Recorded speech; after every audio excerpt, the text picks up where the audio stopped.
ఇటీవల కాలంలో 50-60 కోట్ల భారీ బడ్జెట్తో తెరకెక్కిన చిత్రాలు బాక్సాఫీస్ దగ్గర ఢమాలంటే కేవలం 1-2 కోట్లు పెట్టిన సినిమాలు మంచి హిట్ టాక్ సొంతం చేసుకోవడమే కాదు, బాక్సాఫీస్ బరిలో నెంబర్ 1 హిట్గా సాధించగలుగుతున్నాయి. ఉదాహరణకు బిచ్చగాడు చిత్రమే తీసుకోండి. ఈ చిత్రం తెలుగు రైట్స్ను ₹1 కొనుగోలు చేశారు. సినిమా బాగుందని మౌత్ టాక్ రావడంతో ఎటువంటి ప్రమోషన్స్ చేయకుండానే దాదాపు 30 కోట్లు వసూలు చేసింది. ఇది కేవలం మన తెలుగు రాష్ట్రాల్లోని. ఇక ఆ తర్వాత పెళ్లి చూపులు చిత్రం. ఈ చిత్రం రిలీజ్ ముందు వరకు కూడా ఎవరికీ తెలియదు. కనీసం ఇందులో తెలిసిన నటీనటులు కూడా ఎవరికీ లేరు. కేవలం సినిమా బాగుందని టాక్ రావడంతో మల్టీప్లెక్స్ సినిమా అనుకున్నది కాస్త అన్ని సెంటర్లలోనూ దంచేసింది. చిన్న చిన్న సెంటర్లలోనూ సినిమాకు మంచి కలెక్షన్లు వచ్చాయి.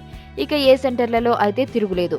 4వ వారంలో కూడా హౌస్ ఫుల్స్ పడ్డాయంటే అర్థం చేసుకోవచ్చు. ఈ సినిమా బడ్జెట్ చూస్తే కేవలం 2 కోట్లు, అది కూడా పబ్లిసిటీతో కలుపుకుంటే. కానీ దానికి వచ్చిన కలెక్షన్స్ దాదాపు 26 కోట్లు. అంటే కొనుగోలు చేసిన నిర్మాతకు ఎంత లాభం వచ్చింది మీరే అర్థం చేసుకోండి. అందుకే పెద్ద పెద్ద హీరోలను నమ్మడం కాదు, కథని నమ్మాలని ఈ 2 చిత్రాలు మరోసారి చిత్రసీమకు గుర్తు చేశాయి. ఎందుకు ఇదంతా చేస్తున్నావు? ఏంటి నీ ప్లాన్?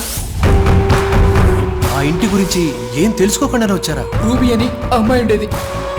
హీరోయిన్ అవ్వాలని ముంబై వచ్చింది.